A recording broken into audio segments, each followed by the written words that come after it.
Results between 2011 and 2012. An estimated 428,000 workers suffered from work stress. Stress affects different people in different ways, but generally, the chemicals that are released by the body as a result of stress can build up over time and cause various mental and physical symptoms.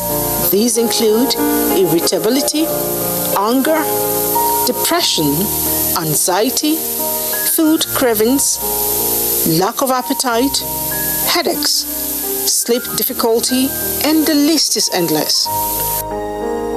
How one handles one's stress depends on the causes and the symptoms, but it is imperative to note that once the pressure or threat has passed, your stress hormone level will usually return to normal.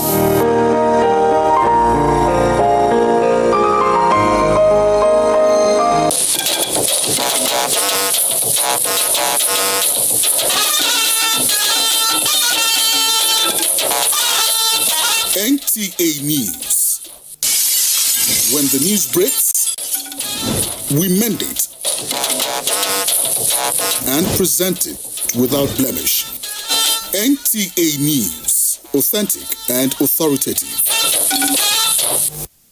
You can follow us on all our social media platforms: Facebook at NTA Network News, Instagram at NTA Network, Twitter at NTA News Now, YouTube at NTA News Online. Or visit www.nta.ng. For live streaming, visit www.nta.ng/live. Now, you can stay updated on the go, be it on your TV, iPhone, laptop, or iPad, or download the NTA mobile application from your Play Store or App Store. NTA, you can beat the rich. I am Elizabeth Abai. I am here to talk about facts. There is so much misinformation and distortion out there, especially on the social media. All it takes is just a click, and the fake news goes viral. However, here in NTA, we deal with facts.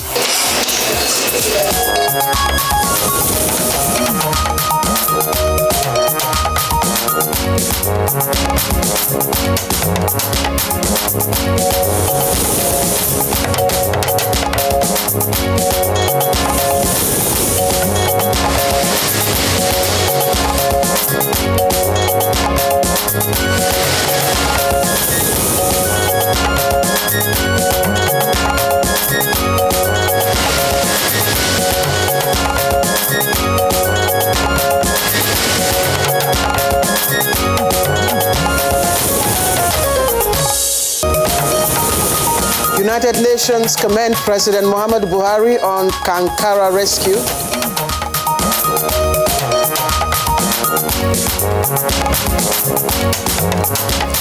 National Judicial Council recommends 2 judges for compulsory retirement.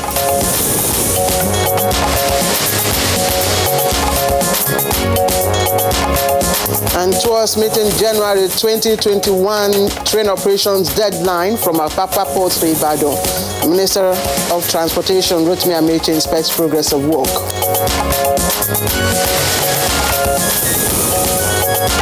And on Good Morning Nigeria today, we shall discuss the reopening of Nigeria's land borders.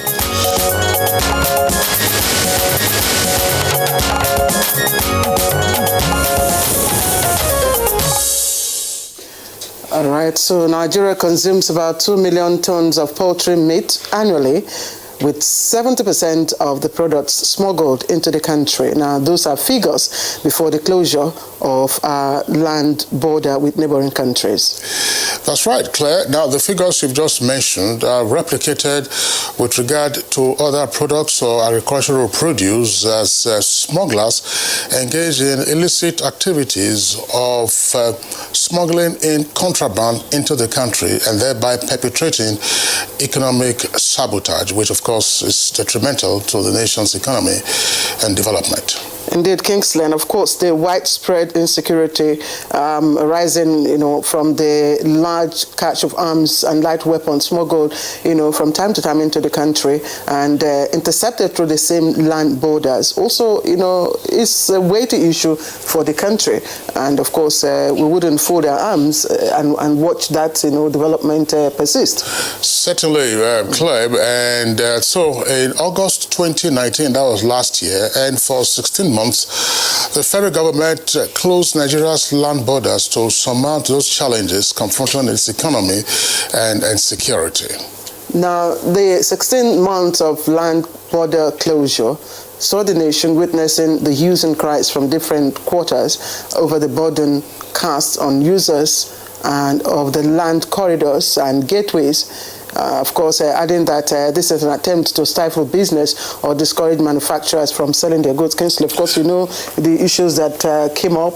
Quite a number of people commended, especially the Oil Farmers Association, commended the land closure, while others, have some... There was no question about that. I mean, there were disparate positions initially on the border closure, with claims that it was going to stifle exports. It was also going to impede the flow of needed raw materials that sometimes get shipped into the country through neighboring ports in other countries. But clearly, the argument that the federal government had with regard to the smuggling of contraband, and more particularly the flow of illicit light arms and small weapons, those arguments were pretty sound, and there's no question about it that in the course of the closure of the borders, Nigeria was, of course, able to achieve some milestones in seeking to attenuate the flow of contraband goods as well as illegal weapons into the country. A number of neighbors, of course, also kicked against this, if you recall. And at some point, even though it seemed not to have been an official position, there was a demand for a quid pro quo. Ghana, for instance, was saying that the treatment they were meting out to Nigerian traders by locking up their shops would only be reprieved if Nigeria reopened her borders. Of course, Nigeria doesn't have immediate borders with Ghana. You have to go past Benin Republic and then Togo. But there is no question about it that trade across the West African coast, of course, emanates largely from Nigeria. And a number of those imports that were also coming in breach of required ECOWAS protocols were indeed aimed at the Nigerian market, all of which resulted in dumping with severe economic consequences. And so after several months, precisely, I think it's about 16 months. 16 months of land border closure. We're wondering, Nigerian government finally, of course, gave the nod for the reopening of 4 of those borders, of course, on December 16, 2020, with plans to reopen other border crossing on before December 31st. And just to mention those borders that have been reopened, they include Seme border, that's of course in the southwest. There's also the Ilela and the Matagari also. And there's another one on the side, on the eastern side with Cameroon. That's right, no question about that. But there are key issues that, of course, we still need to explore. Do we now have an assurance that the reasons that led to the border closure have been sufficiently dealt with, not just by Nigeria, but also by her neighbors? And is this now going to be an open season, as it were, for the importation of all kinds of goods and products from different parts of the world, considering, Claire, as we are saying, that there's been a spike, of course, in the prices of goods in Nigeria. So we have seen the inflationary pressure already coming on. Would that not be a rationale for smugglers or whoever the business persons are to say, all right, so let's go to around the corners of the world and bring in goods, which of course will result in dumping with consequences also for local manufacturing capacity. And not to forget that Nigeria has also ratified the African Free Trade Zone area, which is also another pointer, to why the border should be open. And there's so many issues that have come out of this land border closure, and people have also advanced different reasons why the borders should be open. So so many questions, and that will form the first leg of our conversation today on Good Morning Nigeria. Kingsley, you've got the second leg. That's right. There's also a second topic that we are dealing with, and that has to do with the integrated gas handling facility of the NNPC. And that's, of course, that's a subsidiary of NNPC. That's the Nigerian National Petroleum Development Company. It's an integrated facility, and it's intended to deliver on the federal government's gas utilization agenda. So that's our outlook for this morning. Two topics, by the way, the reopening of the land borders and the integrated gas facility that is soon to be launched. It's on that note, I welcome you once again to the very first edition of Good Morning Nigeria this week, festive week. My name is Claire Adelabu Abdul Razak. Thank you for joining us as always.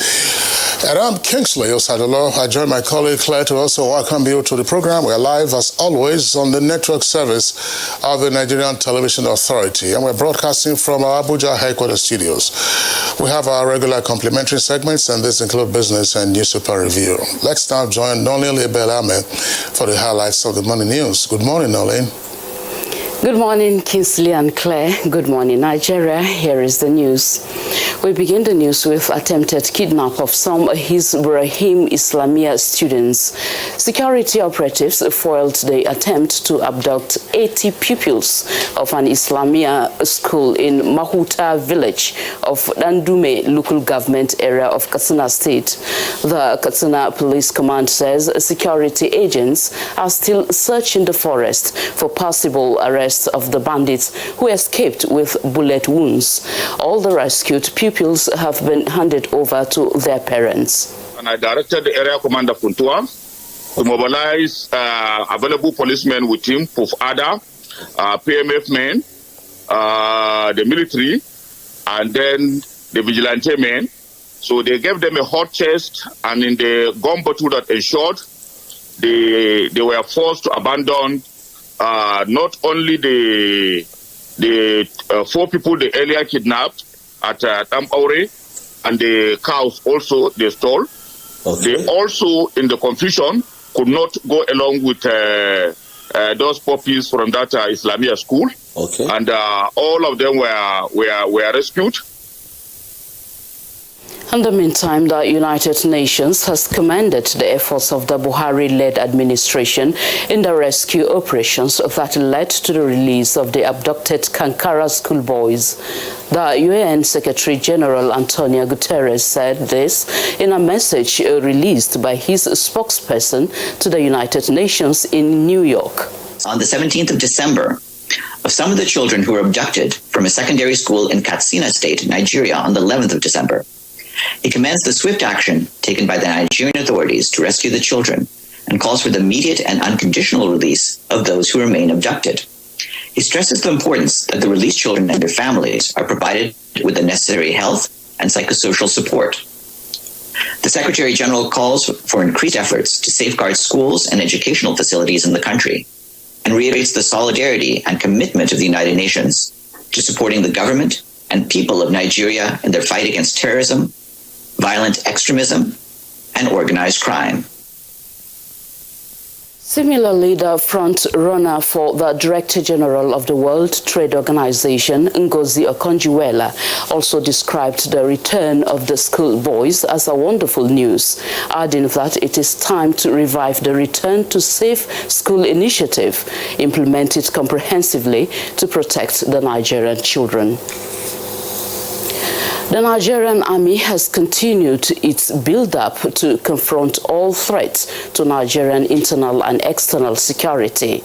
To this end, the Chief of Army Staff, Lieutenant General Tukur Buratai, has inaugurated and inducted new artillery gun and equipment for immediate deployment to the theater in the northeast. You can also see some of the special projects that the Chief of Army Staff have just commissioned. And it's more concerned about the working environment of both officers and soldiers as a determining factor of their performance. And from the judiciary, the National Judicial Commission, NJC, has recommended the compulsory retirement of 2 judicial officers and dismissed petitions against 18 others. The council also recommended the appointment of 69 judicial officers.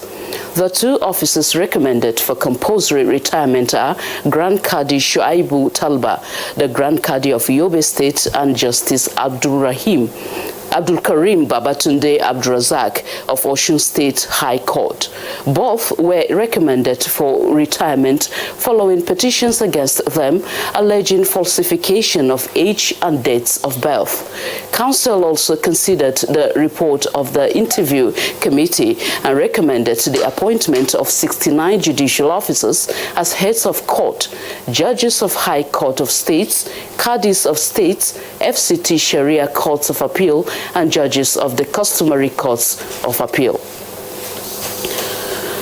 No form of delay or setback will be tolerated from persons or terminal operators towards meeting up the January 2020 inauguration of train operations from Apapa ports to Ibadan. Minister of Transportation Rotimi Amechi sounded this note of caution while inspecting the project in Lagos State and also appealed for more concerted efforts from all key players. Critical is that we must find a solution to the gridlock. The moment we begin to move cargoes from the seaport to at least Ibadan, then the pressure on Lagos will reduce drastically. So you must walk around the timetable and the agreed lane of the track. It's not for you to decide. And now to update on COVID-19 cases in Nigeria. 501 new COVID-19 infections have been confirmed in Nigeria within the past 24 hours. The Nigeria Center for Disease Control says the new infections were discovered in 14 states and the FCT, bringing the total number of confirmed COVID-19 cases in Nigeria to 78,434. Lagos State has 218 of the new cases. 112 are in FCT, 53 in Kaduna, 24 in Plateau, and 21 in Katsina. Kano has 16 new cases, 14 in Yobe, 10 in Ondo, 9 in Ogun, 7 in Edo, 5 in Bayelsa, 4 each in Rivers and Borno states, while Osun and Ekiti states have 2 new cases each. 68,303 have been treated and discharged, while the death toll has risen to 1,221. The Federal Commissioner, National Commission for Refugees, Migrants and Internally Displaced Persons, Bashir Mohammed, says the Commission is adopting new strategies in providing care to migrants who have returned but still at refugee centers across the country in the face of second wave of coronavirus. The Federal Commissioner stated this while briefing journalists on the 2020 Migration Dialogue in Abuja. I would like to reiterate that the plight of persons of concern is one that causes so much heartbreak and sleepless nights to all Nigerians. That's why at the peak of the lockdown, we worked day and night to get across to the most vulnerable of our population. That's the morning news. The program continues with Kinsley and Claire after this break. I am Nolin Evel Ame. Good morning. A scorecard like no other.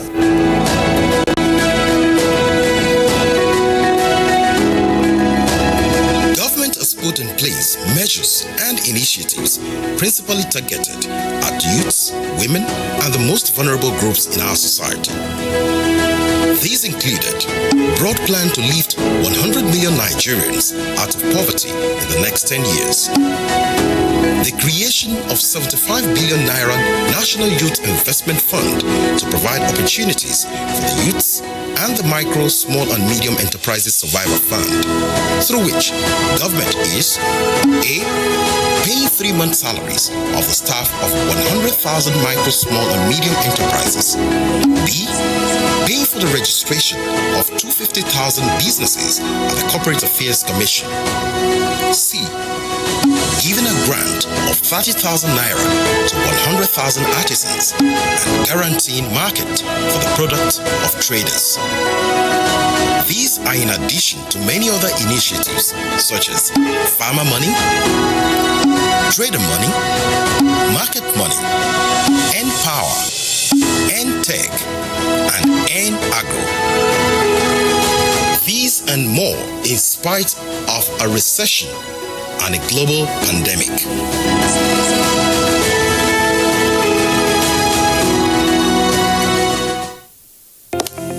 Although social media as a channel of communication is inherently harmless, it becomes harmful and damaging when used without discretion and thoughtfulness. Bad social media users spread rumors and fake news without verification. But good social media users stop, reflect, and verify information before sharing it. Be a good social media user. Stop the spread of fake news. Verify the authenticity of your source and use social media responsibly for a better Nigeria. This message is brought to you by the Nigerian Television Authority, NTA, in collaboration with the National Orientation Agency.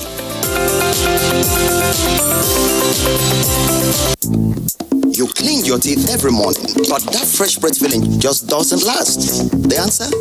Easy. You keep your teeth strong and healthy and give your mouth long-lasting fresh breath with new Oral-B 2-in-1 toothpaste. It helps strengthen your teeth and gives you long-lasting fresh breath. So fresh, still fresh, and still fresh. Stay strong, stay fresh. New Oral-B toothpaste for strong teeth and long-lasting fresh breath.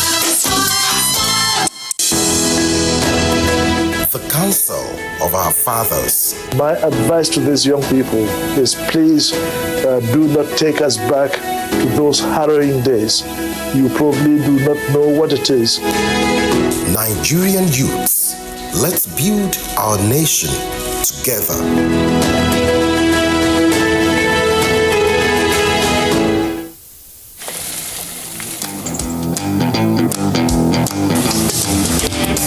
Guess what? What? I scored a hat trick today. Cool! Wow! And how did you celebrate? Just do your hands like this. And hold your nose like this? Body odor is caused by germs. That's why you need the new improved Dettol Cool Soap, which protects against 99.9% odor-causing germs with an extra burst of menthol freshness. Dettol, be 100% sure.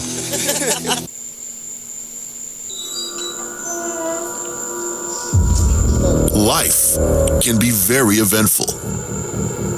We curiously expect things to happen, even when we don't know what. Our human nature makes us like and repost lots of information. Some are unverified, inciting anger and hate. Sometimes innocently, other times the urge to break it first. This, in most cases, has caused destruction in many nations.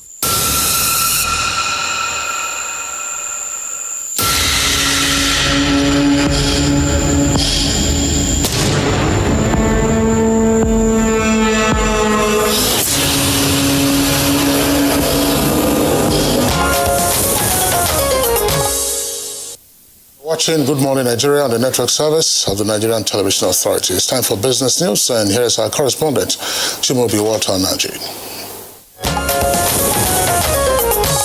Since the president made the pronouncement on his intention to lift 100 Nigerians out of poverty, a lot of conscious efforts has been put in place to achieve this. They include the introduction of 75 billion naira MSME Survival Fund embedded inside the 2.3 trillion naira Economic Sustainability Fund. As a young person myself, I know what it is like to desire to create a career for yourself that you would be proud of. This time, another 25 young professionals are being engaged by the Ministry of Industry, Trade and Investment through the Commodities Export Department and the Young Professionals Program to build the capacity of young people in meeting the challenges of emerging economies.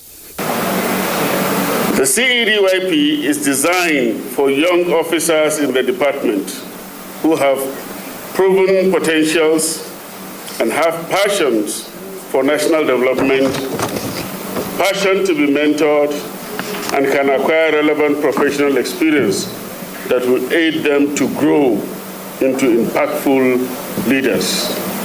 It is my belief that programs like the Young Professionals would play a significant role in filling knowledge gaps where it exists in the system. In today's digital world, multiplicity as well as diversity of talents are required for the work that needs to be done with high velocity of change around us. These 25 people are among the first phase of the engagements, as the initiative will help fill the gap of manpower development and open the young people to international opportunities. With business news, I'm Chobi Walter Naji. All right, Chimobi, thank you for the business package. Coming up next on the program is Newspaper Review.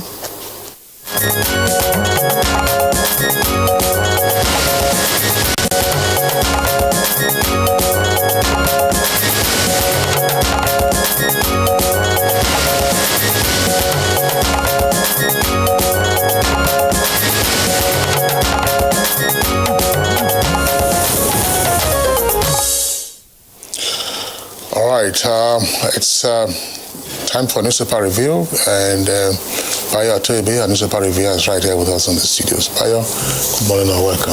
Thank you, Kinsley. Good morning. Good morning, Claire. Good morning, Bayo. Good morning, Nigeria. Okay. All right, let's begin with the Punch newspaper. Punch above the nameplate, right to the bottom. So you have a number of stories on the front page there dealing with coronavirus. That's the latest story, by the way, but let's go above the name flag. It says food prices rising and household incomes precarious. That's attributed to the Bureau of Statistics, with details on page 32. Kankara schoolboys rescue. Presidency alliance with Army contradicts Masari. That's page 11. CBN revokes 42 microfinance banks operating licenses. The federal government records 1.29 trillion naira fiscal deficit in 3 months. And the earpiece there, which is beside the name flag, also shows in numbers the coronavirus cases. As at now, Nigeria has recorded over 78,000. Out of whom 68,000 persons have been discharged. But the death toll is climbing. Now, total deaths recorded 1,221, and there were a number of deaths that were reported over the weekend. And these are prominent persons. I'm sure Bayo will get into details of those. Globally, you have 75 million cases confirmed, and now almost 1.7 million persons who have died from it. This story says, states plan tough enforcement as new COVID-19 cases surge. Details on page 2, and there are 4 riders to that headline. Lagos says it can't afford fresh lockdown. Begins 20,000 naira fine enforcement today. 15 management staff undergo COVID-19 test today as NIPS Director General dies. Niger lawmakers isolate as Speaker and Clerk test positive. Ogun promises stringent protocols. The photograph there on the front page shows the Moderna COVID-19 vaccine being prepared for shipment at a distribution center in Mississippi, U.S., and that was yesterday. Security tops agenda as North Central governors meet today. Another 4 killed in southern Kaduna fresh attacks. How military and police rescued 80 abducted Islamic students. And that's the story according to the Defense Headquarters, with details on page 11. Claire. Yeah, okay, Kinsley, you've almost said all the stories trending also in the Daily Trust newspaper. But let's give you some of the different captions. The lead story says second wave, low testing as COVID-19 ravages states. And the three riders there say only 0.4% of Nigerians tested since February. Test costs 50,000 naira in private clinics. And NIPS DG dies, Niger speaker and more VIPs in isolation.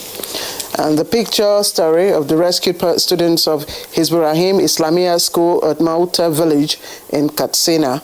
On the front page there, 80 abducted Islamia students, 4 others rescued in Katsina. Now, trending at the foot of the paper, NJC recommends sack of Yobe Grand Kadi or Osun High Court on page 7. And 2 killed by hit-and-run drivers in Abuja, page 28. 3 killed, monarch abducted as bandits set Niger village ablaze. And a little below the nameplate, Daily Trust economists to federal government, woo investors in agric trade, others to reflate economy. And chaos at airports over flight disruptions is also trending just below the nameplate there. And you can read up the details of that on page 11. That's the outlook of the Daily Trust this morning. Bayo?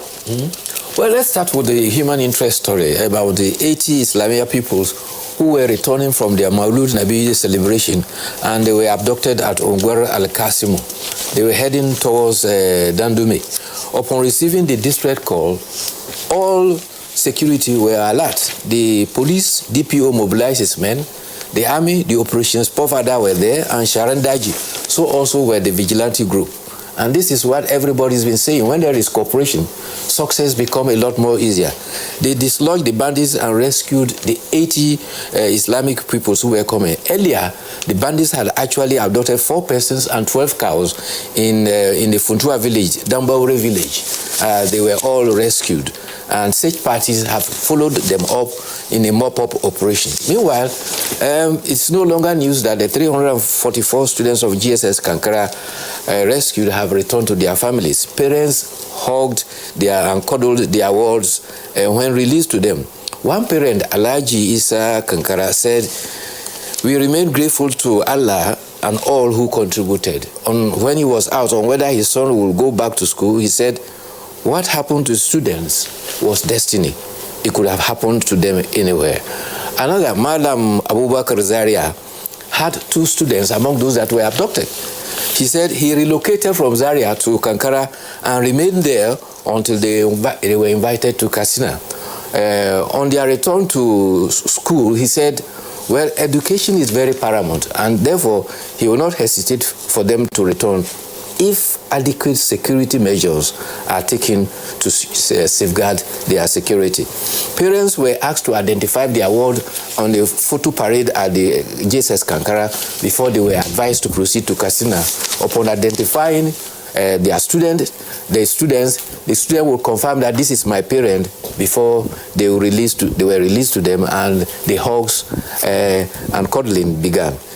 Governors under the agencies of the Progressive Governors Forum said they will ensure and work in harmony, irrespective of party lines, to restore peace at all levels across the country. The chairman of the forum and governor of Kebbi State says that Nigeria belongs to all Nigerians, and it must be secured as an indivisible and indissoluble sovereign entity under God. While they joined in congratulating about the rescue of the students, he says that the operation shows that security requires a united resolution of all and also prompt response. He called on all Nigerians to rise to this responsibility and work effectively with the security, and so that we could give a collective response to problems and as a united people. They call on the security to also reinforce their capacity to protect lives and property, assuring that as elected leaders, they will continue to work with the president and bring an end to this new phase of insecurity that's prevailing across the nation. The governors of North Central too are of concern about security. They are converging at Makurdi today and the topic they are going to focus on is also security. It may be recalled that they met early in the year at Lafia when they also perfected their plans for community policing, which they say is a strategy that they will use to take policing to the grassroots. They will also look at the economy. However, they are concerned about COVID-19 and the recession, which they say it has affected the mainstay of the economy in the North Central, particularly the mainstay in the North Central is agriculture. A female suicide bomber on Saturday killed 3 and injured 7 when he sneaked and detonated along Konduga. Also, 35 commuters who were traveling to Maiduguri, and they were struggling to beat the 6 p.m. deadline. Around 5:30, they noticed that fire was burning ahead. They thought it was a bushfire, not knowing that it was hoodlums, terrorists that have set a truck ablaze. Unfortunately, they ran into the ambush, and information has it that they have been abducted. On COVID-19, the alarm is on. The reported spike of COVID-19 has been on the increase. Let's just do a quick glance back. On December 16th, we had 930 cases. On 17th, 1,145 cases. On 18th, it came down to 806. On 19th, it was 920. Yesterday, we have 501. So far, we have had a total of 78,434 cases in Nigeria. The Nigeria Center for Disease Control say that this sudden increase which is prevalent in Lagos, Kaduna, and FCT, and also the pattern is that it is prevalent among youths between the age of 21 and 30. The DG NCDC says the trend is very, very worrying because there's a tendency that these young people who may not be affected will carry this disease home to their elderly parents who could be fatally victims of COVID-19. So the panacea to this is that a return to non-pharmaceutical measures. Yeah, there's no question about that. The headlines I read and the riders from the Punch indicated what measures various state governments would take and are taking. But I think that we also have to try and understand, that's to say the experts now, including the Presidential Task Force, the NCDC, and all those who are concerned with managing the pandemic in Nigeria. We have to try and understand the causative factors of the latest spike. And we'll reach out to other jurisdictions to understand what is also playing out and lessons to learn. Already, it's been said that a new strain of the coronavirus has been discovered in Britain. Yes, United Kingdom. In the United Kingdom. Yes. And a number of countries have already started taking measures against the UK. Germany, Belgium, Italy, they are all banning flights coming from the United Kingdom into their own countries. What are we doing here in Nigeria? Are we allowing aircraft with passengers to still be coming in from the United Kingdom where a new strain of coronavirus has been discovered? And what protocols do we have for detecting or ascertaining whether persons are COVID-19 free upon arrival in Nigeria? There have been reports, as to some underhand dealings with persons getting certificates claiming that they are coronavirus free when they have not undergone the rigorous test. If you recall, at the very beginning, in February, one of the misses that we had, according to some observers, was that we should have shut our borders much earlier, that's to say our international airspace much earlier after we had that index case that came in from Italy. From Italy. Yeah, well, we created a window of about a week or two, and persons were pouring in from all corners of the globe. And before we knew it, the figures were climbing. And here we are, England and the rest of Britain have now been reported as having a new strain. What is our response to that? In fact, it's so critical that in Southeast London and all those areas, the state of alert has been increased from phase 3 to phase 4. That's right. And that has increased the limitation of movements. This is the measures that are taken because of the critical thing. And here back in Nigeria, Kaduna State was the first to identify that they have observed that the latest surge in COVID-19 was between the age bracket of 10 to 35. So it has gone as lower than what the DG NCDC has said. And therefore, we must be very, very alert And there's no gainsaying the fact that there's a possibility that the new strain is already strained here. We must also encourage ourselves to comply with the non-pharmaceutical measures. That way we'll be helping ourselves as well. Bayo, we've taken much of our time today, so thank you very much. We'll see you tomorrow. As usual. All right. You're watching Good Morning Nigerian, the network service of the NTA. Don't forget, our conversation today is based on the reopening of our land borders and the other one on the gas handling facility just launched in Oredo, Edo State, or relaunched in Edo State. Don't go away. Let's take a short break. We'll be right back. The counsel of our fathers. I will urge and advise our younger generation to use talent and brain to sort out problems, not arms. Nigerian youths, let's build our nation together.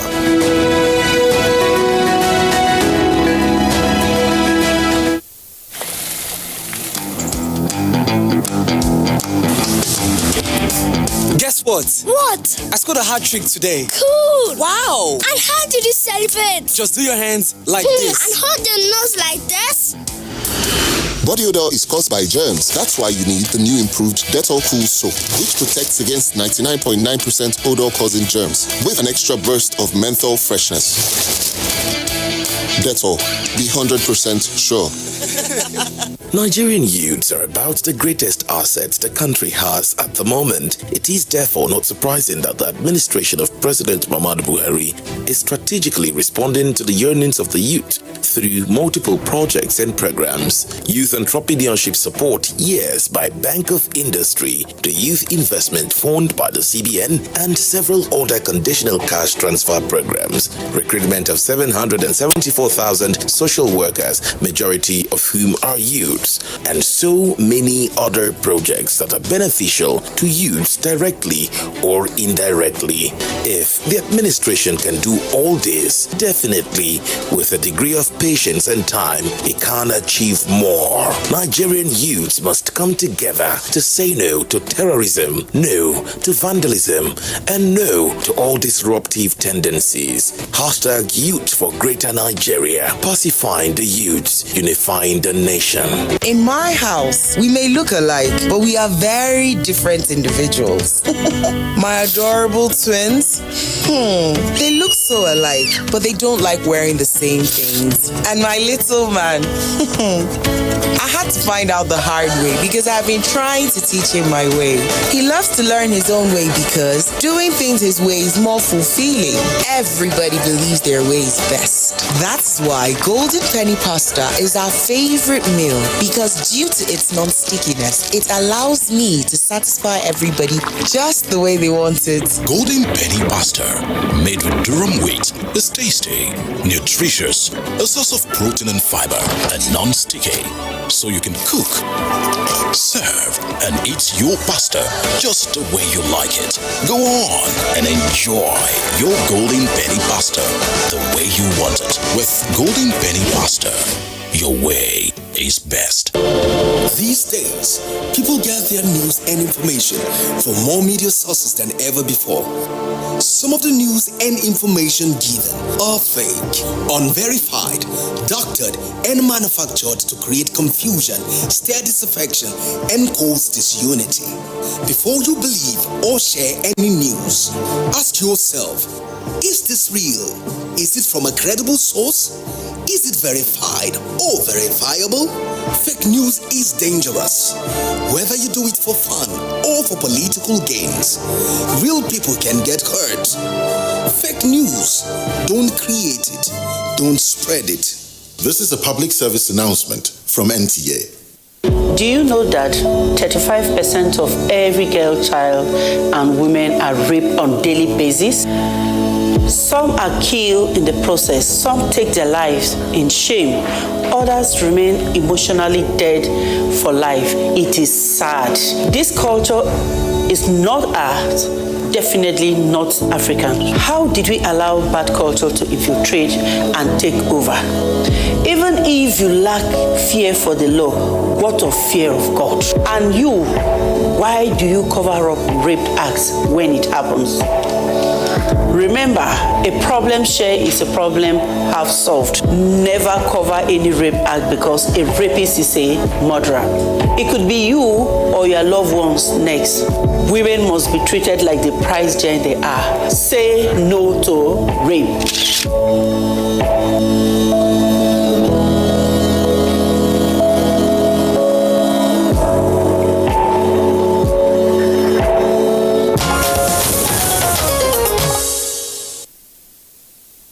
You're still watching Good Morning Nigeria, reaching you on the network service of the Nigerian Television Authority.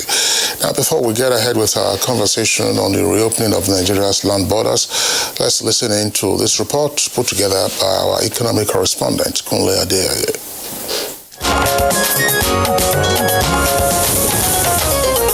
Nigeria's land borders were closed in August 2019 to check smuggling of light arms and other goods classified as contrabands. The federal government at its Executive Council meeting on December 16 approved the immediate reopening of 4 major land borders in Nigeria. The 4 borders are Seme in the southwest part of the country, Ilela in the northwest, Maitagari also in the northwest, and Mfun in the south-south. The federal government consequently reiterated that others still under closure will be reopened on or before 31st of December 2020. The reopening of the 4 borders, however, is not without a caveat, which is the ban on importation of rice, poultry products and other banned products still subsists and will be enforced by the Joint Border Patrol Team. With the African Continental Free Trade Area, which Nigeria is signatory to, taking off next year, Nigerian borders undoubtedly will be busier. Alluding to the fact that Nigeria's market remains the largest in Africa, the managers of the country's borders, especially the Nigeria's Customs Service, has pledged to execute its primary functions of securing the borders with due diligence over the expected intensified commercial activities at the borders. Many questions yearning for answers are, can we say the primary aim of closing the border has been achieved? Will this decision help keep in check the security challenges in the country? Will the reopening of the borders improve Nigeria economic activities? Guests are seated to provide answers to these and many more on Good Morning Nigeria.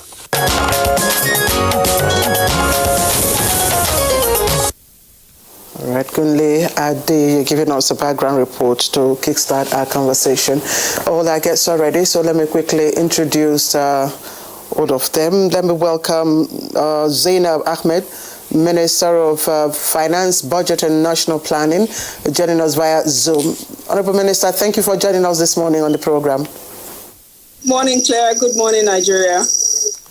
And also joining us via Zoom from Lagos is Ambassador Ayo Lukomi, Director General, Nigeria Association of Chamber of Commerce, Industry, Mines and Agriculture. For having me. Good morning, Nigeria, and good morning to Nigerians. Thank you very much. We also have joining us via Zoom from Lagos, Chief Eric Melfia, is President and CEO Erisco Foods Limited. Chief Eric Melfia, Erisco, as you are popularly called, pleasure to have you with us this morning. Thank you. Good morning, Nigeria. All right, and then here with us in the Abuja studios, we'd like to also welcome Dr. Ken Ukoha, who's a lawyer and President, National Association of Nigerian Traders. Dr. Ukoha, I'd like to have you with us this morning. Thank you very much, Kisley. Thanks, Nigerians. Okay. All right, so let's begin the conversation with the Honorable Minister of Finance, Budget and National Planning, Hajia Zainab Ahmed. Honorable Minister, 16 months after Nigeria's land borders were closed, at least 4 of them have now been reopened with a promise to reopen some others on or before December 31st. That's in under 10 days. The Nigerian government consider it appropriate at this time to reopen the borders? And if so, what was the signaling that warranted a decision? Well, good morning, Cheryl. It's been a long time since the borders were opened. And also remember that the reason for opening the borders is to get Nigeria and its neighbors, Benin and Niger, to conform to protocols that were committed to under the ECOWAS liberalization scheme. So this border opening closure had helped us to come together as neighbors and actually on the three sides be able to respect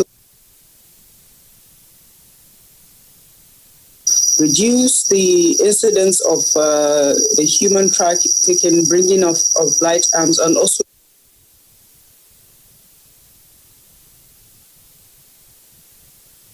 bringing in other goods and products that have negative impact in our economy. The border closure was not meant to be punitive to any of the economies of the three countries. We believe that the purpose that was intended to be achieved has been achieved, and also it's been negatively impactful on the economies of our neighbors, and it has also affected the Nigerian economy. Because let's remember that if you look at the economy of this region, 70% of it is the Nigerian economy. So Nigerian businesses also were affected by this border closure. And as we try to revive the economy and make sure that businesses stabilize and grow, we needed to have the borders open so that there will be free movement of trade against in and out of our country. And also,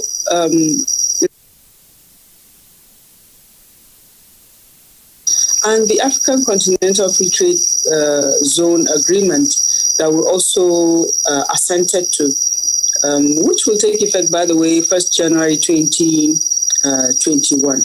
We needed to have the borders open and also now put into practical use the discipline that has been acquired during this process. The joint patrol team between Nigeria and its neighbors is still in place, and we're all committed to continuing to work together. And the Nigerian Border Patrol team, which is a cross-section of key ministries, key agencies that have responsibility for border control, are also asked to remain together and continue the work the way they have been doing it. But also, as we announced, that the ban on importation of rice still subsists, the ban on importation of poultry still subsists, and the ban of all banned products and items still subsist, because we still have the overarching responsibility to protect Nigerian businesses, even as we have a responsibility to allow movement of goods in and out of our country. So we believe this will be useful for the Nigerian economy, that it will help businesses that have been impacted because they are not able to bring in either their inputs or take out their products to our neighboring countries. It will also help to make business of the ports and the land borders a lot much easier than it has been. It will also improve the ease of movement of people across our borders, following the protocols that have been committed to by the three countries. Honourable Minister, thank you. Without meaning to overlabor you, I'd like for you to maybe outline the principal reason for the border closure and what we have achieved, or what we achieved within the period of closure so far.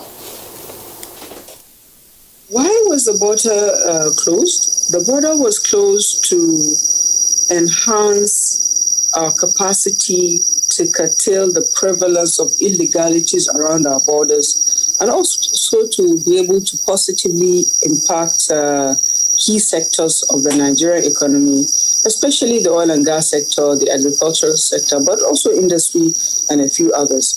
The policy measures that have been taken have been proven to significantly curtail the activities of smugglers, irregular movement of immigrants, and also to curtail the coming into our country of different types of criminality, and especially small arms. This border closure has also helped us to be able to work more closely with the land border communities, and also the marine border routes. The people are living around the marine border routes.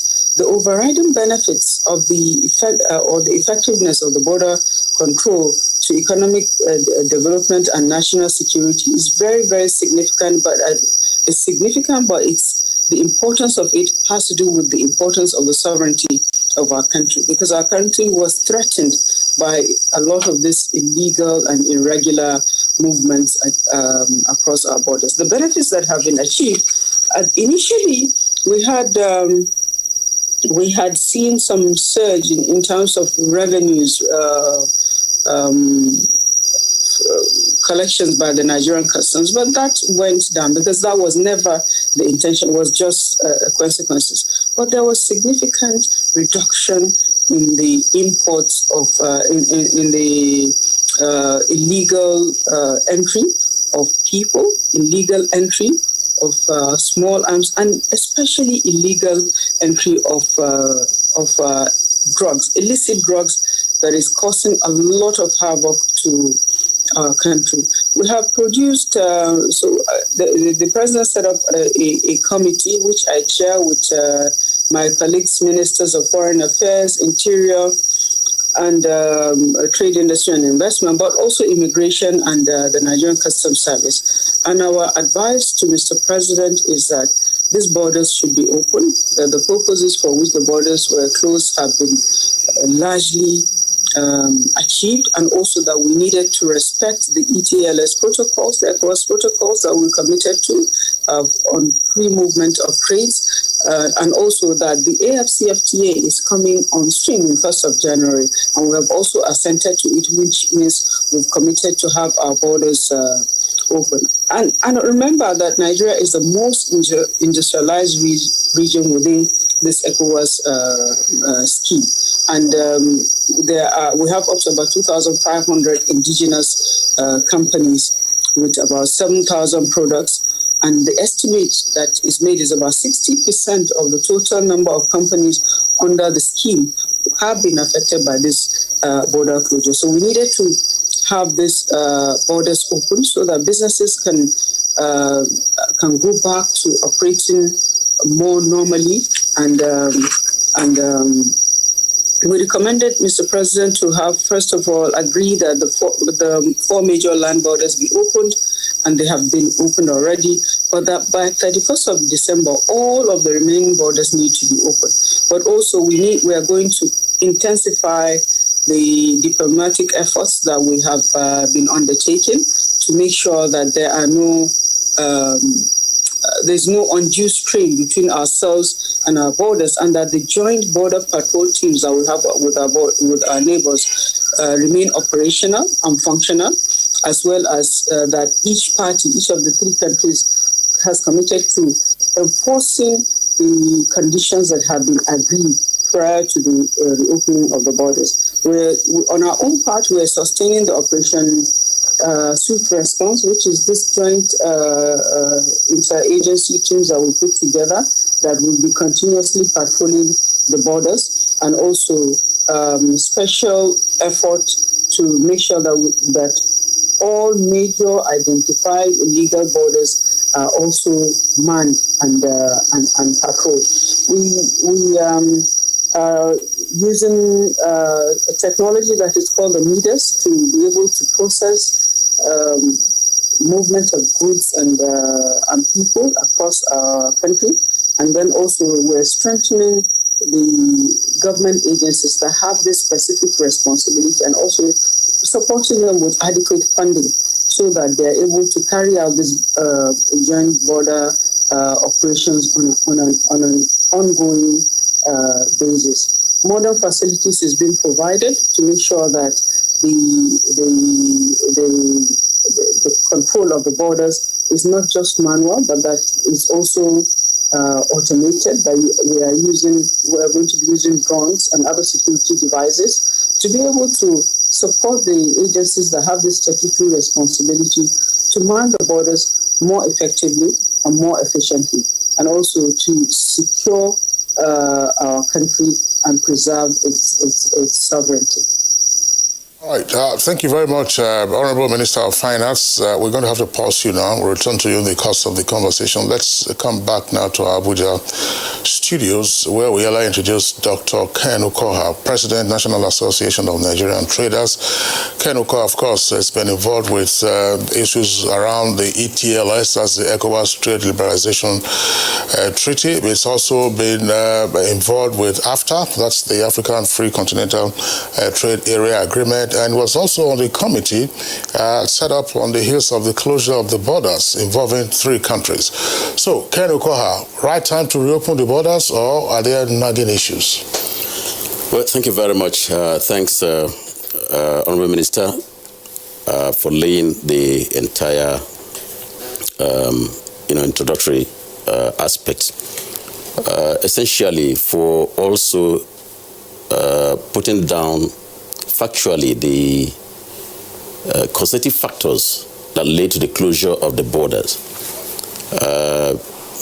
Perhaps you may permit me to say that in addition to what the Honourable Minister has said, is that all of us in ECOWAS committed within the context of the treaty, Article 25 of the ECOWAS Treaty, to ensure the protection of the livelihoods of the farmers and food security of the nations, our member states. And of course, by the time you expand on this, you will also find what we call the rice offensive policy. And if you take a look at that rice offensive policy, it is a policy that emanated from the African Union under the CADAP and then trickled down to ECOWAP, which is our regional, common agricultural policy. And it states that there is need for every member state of ECOWAS to commit to ensuring the reduction on importation of rice, which is a huge, which is having a huge import bill on the countries. Now, having said this, what you find is rather the other way around. On the other way around, in the sense that we have huge importation of these commodity, including poultry products and other substandard products into the country. And where it pains us is that many of the farmers are not therefore protected. Livelihoods and food security, these are thrown away. So the essence of Nigeria closing that border came in the light of this particular, aspect of our integration process within the context of ETLS. And Kingsley, you will also understand that almost about 71% of our products that are traded under the ETLS are agro-produce. Within the context of the ETLS, within our regional integration. Therefore, if Nigeria has invested so much in agriculture, essentially in this commodity that we talked about, right, and then smugglers through the two borders, through the two neighboring countries, keep on inflicting injury upon injury upon these policies, upon those investments that Nigeria has been making, then it came to a point where Nigeria ought to have looked at the other content of the treaty, which is, in this regard, Article 41 of the treaty, which says that you can, upon notification of ECOWAS and upon notification of member states, close your border. That treaty also went ahead to talk about drugs, which the Honorable Minister talked about, and then extended it to health issues. For instance, when we had Ebola, you can, as a member state, close your border. Today we have COVID. You can, on that premise, also close your border. If it is, on the importation of, ozone depleting substances, you can close your border. If it is on the importation of toxic materials and waste, you can close the border. And I was of the feeling that the government would have expanded on all of this as reasons, rationale, justification for closure of the border. But, it appears some of these things were kept at the back. And that's why many people now begin to attack Nigeria from outside to say, oh, Nigeria closed the border. But I felt that we should have also looked at the treaty to tell them, look, this is exactly what we did in consonance with the provisions of our treaty. Now, stepping from there. But you have been part of the negotiations. Why didn't you raise up this No. That's where I'm heading to. Stepping from there. We had a meeting in Ouagadougou on this. We have been having tripartite meeting with, as the members of the ECOWAS task force. We convened Nigeria, Benin Republic, and Niger Republic on this matter when they reported. However, other countries like Ghana and Cote d'Ivoire triggered the expansion of the discussions. And of course, the heads of state mandated the head of state of Burkina Faso to call for an enlarged meeting. And we went to Ouagadougou to discuss this matter. And 2 days, we were having no breakthrough. But then we raised a 15 points, if you like, tabulation of the issues why Nigeria had to close the border. And then we asked, what has happened? We discovered at the end of that meeting, I think it was about 4 or 5 days meeting, at the end of that out of the 15, there were about 13 of the points that had already started working out. And let me take you back a little. Nigeria and Niger and Benin have been having series of memorandum of understandings for over 10 years on this same subject. None of these were kept, to a point that Nigeria had to even put her hands in her pocket, buy vehicles donated to these countries, Benin Republic and Niger Republic, yet they never kept to the agreements. Never monitored this. On the status of the interstate road transit protocol, what happened? In line with Article 46 of the treaty, we always saw that was breached at all times. That protocol demanded that if goods are coming to Nigeria as the final destination, and it was cleared in Benin Republic, the Custom Administration of Benin Republic would escort these goods with the seal unbroken and then hand over at the border of Nigeria to the Custom Administration of Nigeria, as it is. However, consistently, once goods land in Benin Republic and they are targeted to Nigeria, these goods on the way will be broken. The seal will be broken. They will not be escorted by the customs. Then the smugglers will along the way now dismantle everything and offload and load and transit and put a lot of things that are prohibited, a lot of substandard items, a lot of smuggled items, and then all of this will find their ways into Nigeria's space. And what I feel we should be doing at this point should have been, before the closure, the reopening of the border, what have we been able to do? We need a documentation of what has transpired between the day, the 20th of August, that these borders were closed, and now. Let's have a clear documentation of actions taken, the processes, the impacts, the lessons learned, the costs and the benefits to the country. We want all of this very clear. The reason why I'm saying this is because this outlives this administration. Tomorrow, if there is a Pharaoh that knew not Joseph, what happens? we will not have anything, reference material to lay our hands upon. And that's why we are calling on the government to come up with a report, a comprehensive report that encapsulates all of this. Present it to the public. Nigeria will see it, ECOWAS will see it, all the member states will see it, even the African Union will see it, because we are moving into the African Continental Free Trade now. What is the assurance that what happened, that were the constitutive factors, would not, rear their ugly head again? That's the point I'm making. The second point is, are there things that we have done right now, in terms of sanction, for instance, of airing border officials, like customs officials, unscrupulous ones? There are beautiful ones, there are wonderful ones, I must tell you. What about those who have been aiding the smuggling? What about those who have been aiding the movement of substandard items, prohibited items into the country? What about those who have been conniving and conspiring with, our traders?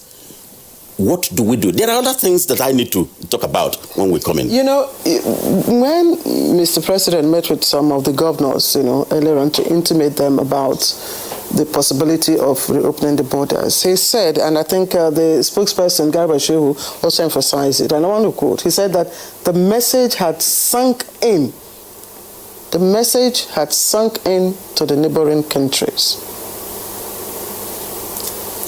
I think that the message have sunk in the sense that Nigeria has, thrown the shot, and they have really seen that Nigeria can be serious. However, and I must say this, there are two outstanding things out of the 15 points that I mentioned earlier. Two outstanding things that are very monumental, very critical, quite fundamental, and these are: one, the registration of Nigeria customs into the SIGMA. SIGMA is a technology created by ECOWAS to ensure that every custom administration among the member states, 15 member countries, see themselves online, so that you track goods movement anywhere they are. You are seeing them, so that custom officials will also not put their fingers in dirty deals. Number two, which is the other one, is the destruction of warehouses that are dotted along the corridors and the buffer zones. Why is this important? I was the one that raised this matter because we have done surveillance, and I discovered that these, some of these, in fact, most of these warehouses are owned by great people. And these are areas where the smuggling happens. These are warehouses where they keep all of these goods. In fact, most times, the weapons that move. I was talking with, discussing with the former Minister of Trade in Ghana yesterday, Ghana TV, on this same matter of Nigeria border opening. And then we are, hammering Nigeria, talking against Nigeria. And I said, look, my brother, first is that Nigeria does not have direct borderline with Ghana. Take note of that. Number two is that when you are talking about insecurity, you do not know who next it will be. Today, Nigeria is being troubled. Mali, Niger Republic, Burkina Faso, and Burkina Faso shares border with Ghana. Therefore, those who are staying on ivory places should avoid throwing stones in the market. Now, what am I saying? The fact is this, that there have been cases where we have small arms and light weapons coming in from Ghana. And I want to be quoted from Ghana. In fact, it was on their TV one time, I think about just not up to a year now, that soldiers and policemen that went on peacekeeping operation in Middle East, in one of the countries over there, were moving in arms into the country. And these arms were not staying within. They were selling them to other countries. It might be Nigeria. All right, Ken Okoa, thank you very much for your elaboration. Let's also bring in the Director General of NACIMA, Ambassador Ayo Olukome. We earlier introduced him, and I'm sure he's been soaking up all the points that have been raised by both the Minister of Finance and Dr. Ken Okoa, who is President of the National Association of Nigerian Traders. Ambassador Ayo Olukome, well, of course, we heard the voices of NACIMA and LCCI in the early days of the closure, saying that, look, the border closure was hurting your members, but 16 months down the line, the borders have been reopened. In your opinion, what has been learned, and is this the right time to reopen the borders? Well, thank you very much, Kingsley, and I want to thank NTA for inviting NACIMA, and I also want to thank the Honorable Minister for the elaboration and what Dr. Okoa has also said. Like you said right from the beginning, you are one of those who said that, look, this is not right. Consistently, we stood by the fact that we must reopen these borders for various reasons. We are a very major player in the West African sub-region. And of course, not only that, even in Africa too as well. But a lot of water has since passed through the bridge. When the Honorable Minister alerted that her committee has made recommendation for the opening of these borders, we said, well, this is good. This is good. Please let us have it.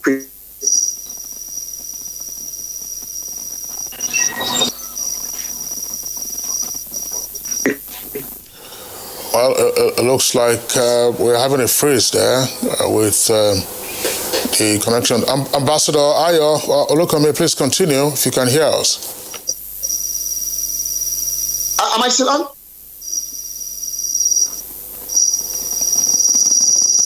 Yes. Yes, you are back on. Well, anyway, the point is that, and so we were glad when it was reopened. But the point is that what are the lessons learned? And especially we need to have a full report in terms of what are the lessons learned. And we are saying this against the background of our readiness in terms of the AFCTA is concerned. We agree that one of the things we said was that the reopening of the border is one of the very important strategic options in terms of the efforts to come out of recession quickly. And this has been done. But beyond that, like we said, what happened? What are the things which went wrong? What are the gains? And that's why we are saying that let us have a full report, a proper analysis, so that we can, in our moving forward, like Dr. Okoa said, that we don't suddenly find ourselves closing these borders again. And we're saying that against the background of the fact that we are getting ready for the AFCTA, which is very, very important for us. And that's why we're saying that we cannot be going back and forth, and that's where we're saying that it is necessary for us to have a full report and also sit down with government with a proper analysis of the gains and what are the problems as far as the question of closing of the land borders are concerned. This is very important. Good development, it has been reopened, but in moving forward, we need to learn lessons from it so that we will not go back again to this kind of event. Because many of our members are also asking questions. What exactly have we learned? I hope we will not go back. So this is a brief reaction as far as this is concerned. Welcome development, very important in terms of strategy.